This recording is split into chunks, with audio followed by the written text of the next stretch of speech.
بە درێژایی پشۆکانی سەری ساڵ یاریزانانی یانەی شەهیدان لە قەزای شارەزور بەردەوامن لە مەشق و ڕاهێنانەکان و بە ئامانجی گەیشتنیان بە خولی نایابی کوردستان کە بڕیارە لە ناوەڕاستی ئەم مانگەدا خولی پلەیەکی کوردستان دەست پێ بکات و ئەمانیش بە تەواوی ورەیەکی بەرز و بە ئامادەکاریەکانیان سەرڕای بەردەوامی قەیرانی دارایی و کاریگەری لەسەر یاریزانەکان بەڵام بەڵێن بە شارەزوریەکان و هاندەران و لایەنگرانیان دەدەن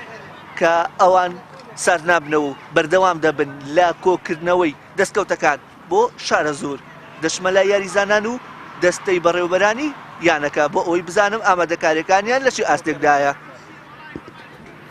لە درێژەی ئامادەکاری یانەکان بۆ خولی پلەیەکی کوردستان یانەی شەهیدانیش لە قەزای شارەزور ماوەی زیاتر لە 2 هەفتەیە مەشق و ڕاهێنانەکانی دەست پێ کردووە و بە ئامانجی بەدەستهێنانی نازناوەکە و لەوێشەوە مسۆگەرکردنی بلیتی گەیشتنیان بە خولی نایابی کوردستان. یاریزانان و ڕاهێنەری یانەکەش دڵنیایی لە ئامادەیی جەستەی و دەرونی دەدەن و بەڵێنی ئەنجامی باش لە پاڵەوانیەتێکەدا بە هاندەرانیان دووپات دەکەنەوە.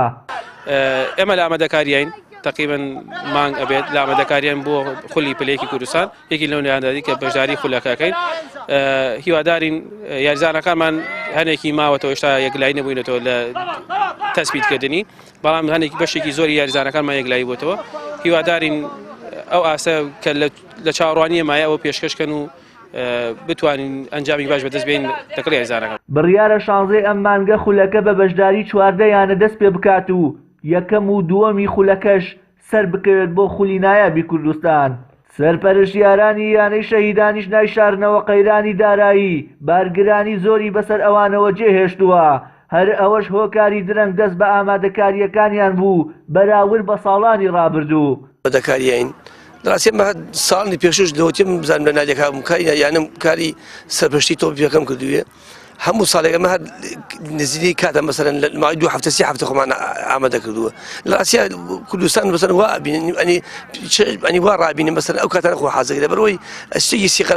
سیقەرەسەرێن بتوانین مەسەرەن 1-2 مانگ پێش خۆ ئامادە بکەین و ئێمەش ڕابین چەند ساڵ خۆشمان ئامادە کردووە ئەنجامێکی باشمان هەبوو الحەمدولله بەڵام قڕین دارایی مەسەرەن وای لێکردین مەسەرەن زیاتر